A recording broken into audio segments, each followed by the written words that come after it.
Chapter 5 Disturbance of Memory. Keywords that will be discussed in this chapter: memory, confabulation, Ganser state. Mechanisms of memory. One of the major justifications for using psychopathology in the description of memory disturbances is that there exists no good analog of memory in animals. Memory storage is organized in three ways: sensory memory, short-term memory, and long-term memory.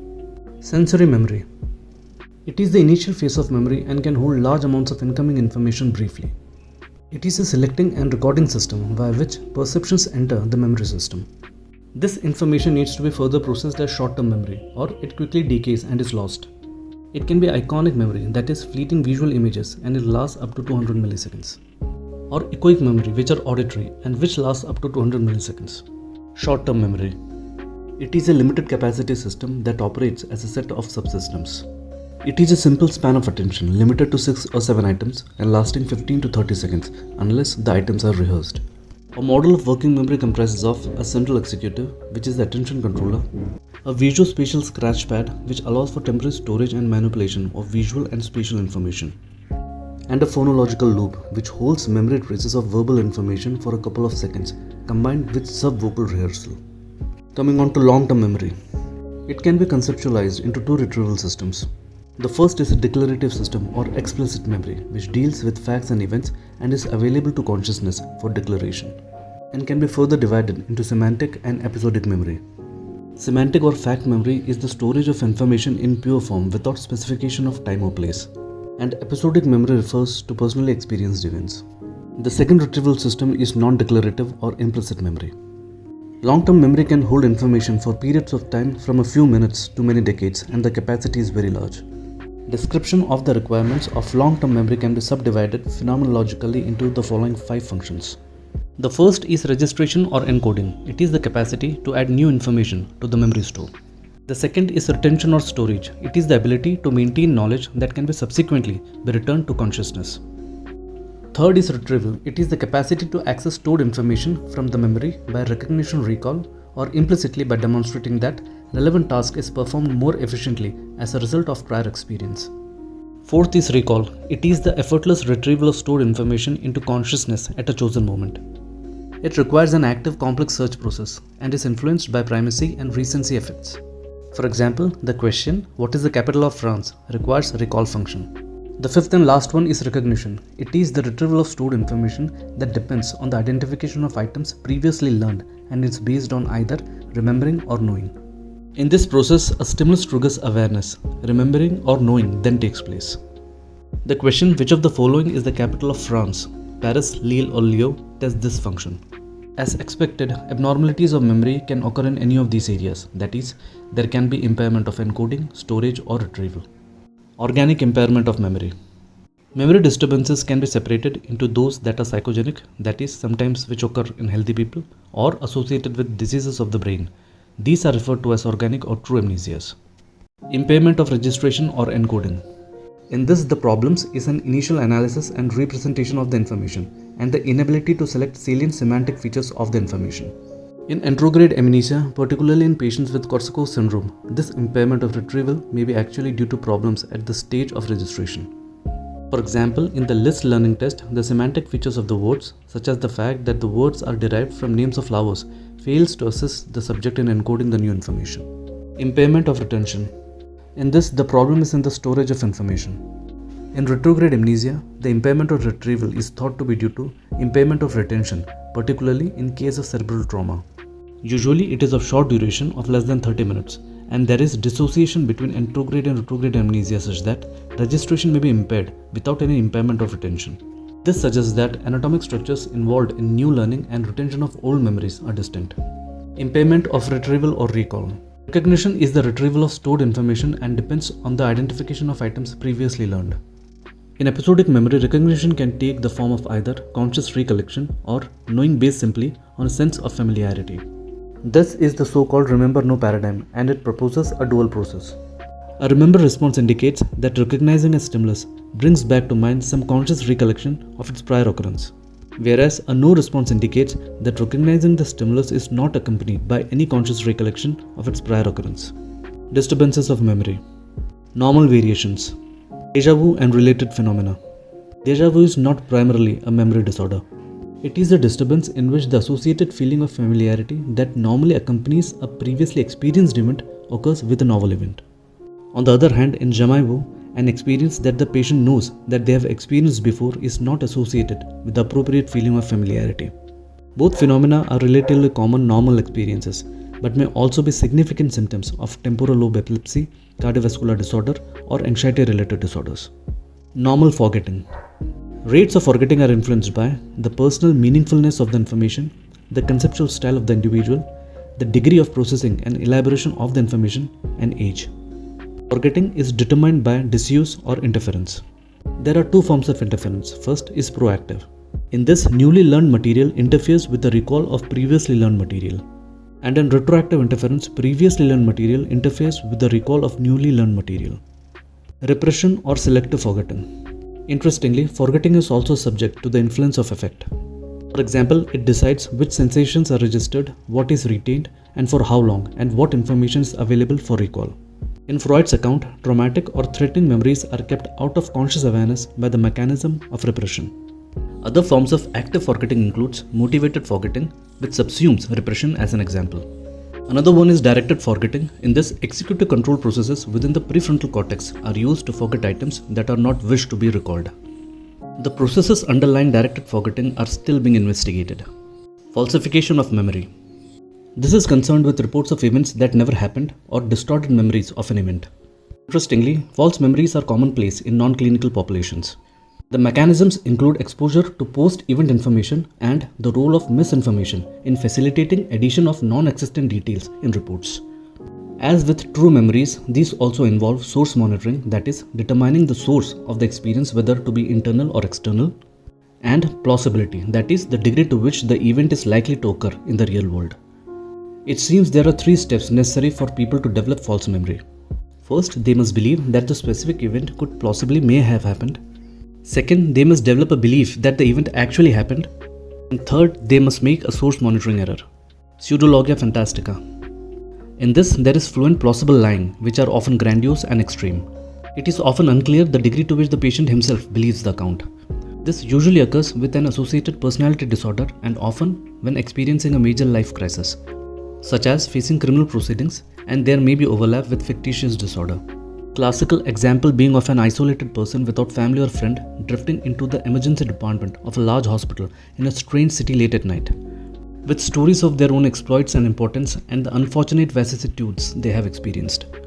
Paramnesia. It is the inaccuracy of recall and may occur in normal states, in personality disorders, and is a prominent feature of affective disturbances. For example, a woman with depressive illness falsified the events of her life, stating, "I am not married, my children are illegitimate, and we do not own this house." All these statements were untrue. Meaningful disturbances of memory. Psychogenic disturbance of memory. Cryptomnesia. In this phenomena, what is objectively a memory is subjectively not recognized as such, and thus wrongly experienced by a person as a novel or original creation of their own mind. It can be regarded as unintended plagiarism. This has a very interesting example of the twin poems incident. Clifford Diamond, an English poet, wrote a poem, St. Augustine at 32, first published in a journal in 1943 and included in a book of poems in 1944. Now Vita Sackville-West reviewed the poem in 1944 and wrote to Diamond telling him how much she liked the poem. Interestingly, in 1949, she submitted a poem for publication entitled The Novice to Her Lover, which replicated 87 of the 100 words of Diamond's poem. Ironically, when Diamond's poem was once again included in another book in 1949, she wrote to draw his attention to the similarities between his poem and hers. And she had no recollection of having previously reviewed his, nor having written to him about her appreciation. Acoustic and semantic errors. It is the very familiar misnaming of objects and momentary loss of memory for words in healthy subjects, and may result from faulty retrieval from short-term and long-term memory stores, rather than from the psychoanalytic explanation of repression. And as the name suggests, are categorized as acoustic errors that tend to occur in short-term stores up to 30 seconds, and semantic errors that occur in long-term stores after more than 5 minutes. Dissociative focal retrograde amnesia. In this, there is focal retrograde amnesia for autobiographical events with no anterograde amnesia. The assumption here is that the focal amnesia results from the psychological stresses that the individual is inappropriately attempting to deal with the virtue of amnesia. Dissociative fugue. In this, there is narrowing of consciousness, wandering away from normal surroundings, subsequent amnesia for the episode, and loss of all autobiographical memories, including identity. And the duration can be very variable, from few hours to several weeks. The person appears to be in good contact with their environment, usually behaves appropriately, and maintains basic self-care, although they sometimes display disinhibition and may assume false identity. The predisposing factors include stress resulting from relationships or financial problems, depressed mood including suicidal thoughts, and a past history of transient organic amnesia. Recovered memory and false memory syndrome.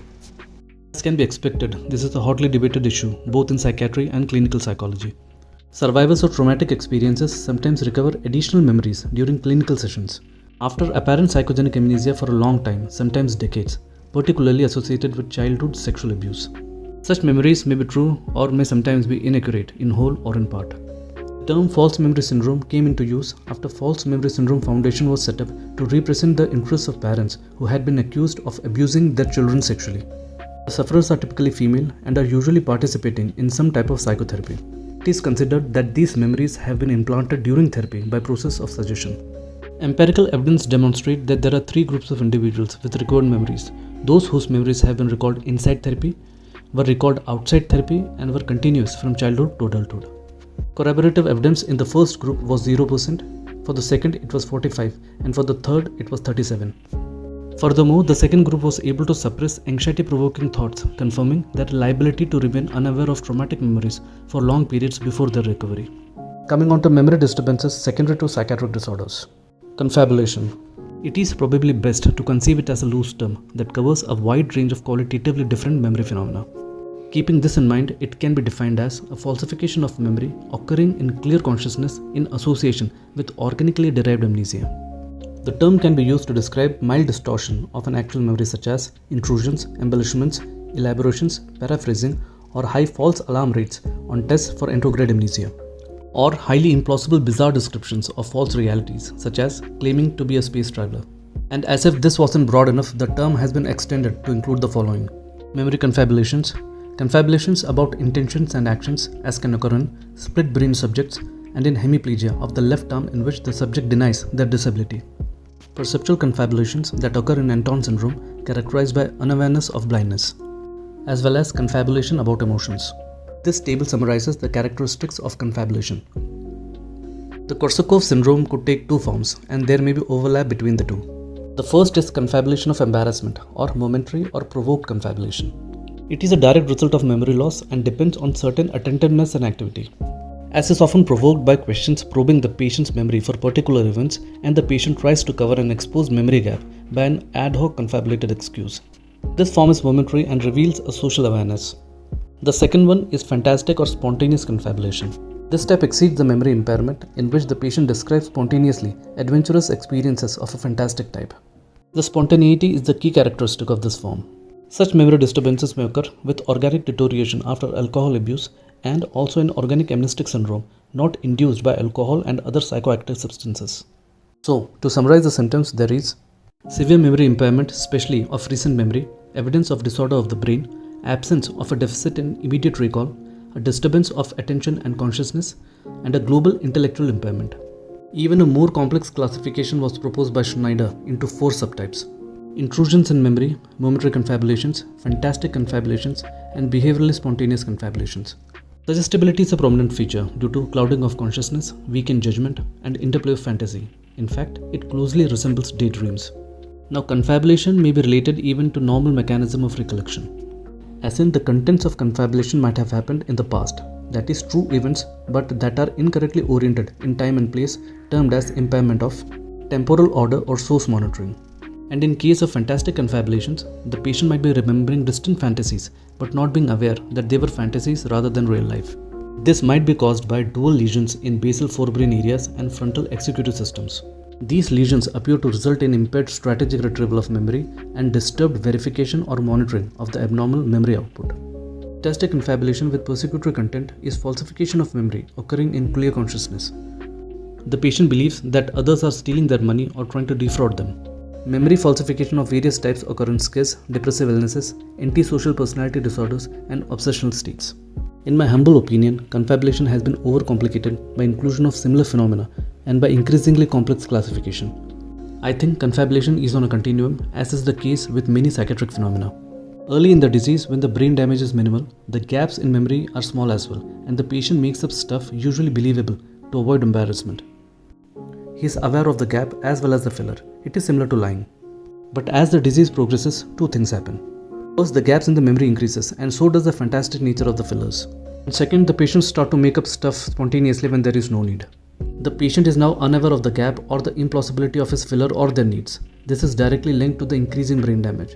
I think only this should be called confabulation. If you have anything to add, please comment. Perseveration. It is defined as a response that is appropriate to a first stimulus being given inappropriately to a second, different stimulus.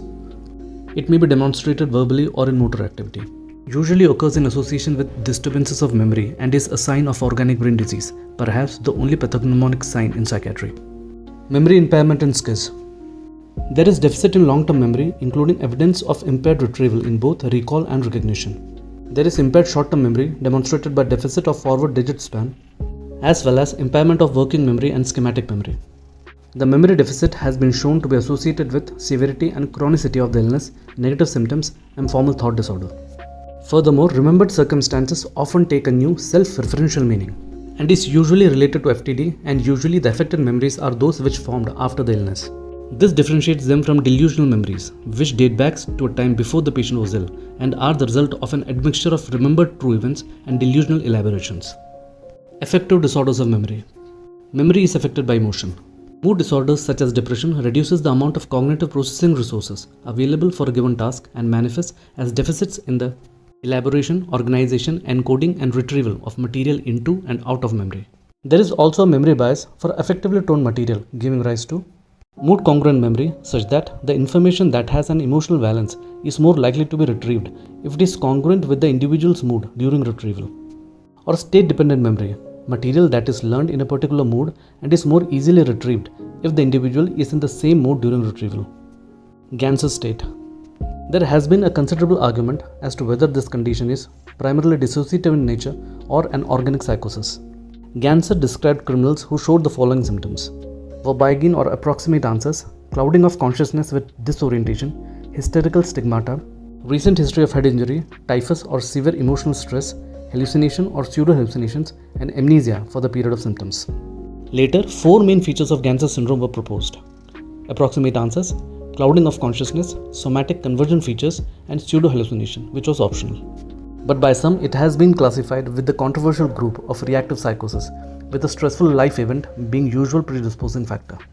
Others think it is either a part of depressive illness or a transient disturbance in the left hemisphere's lexical or semantic knowledge, arguing that the knowledge deficit is not hysterical but manifestation of a particular kind of cognitive impairment.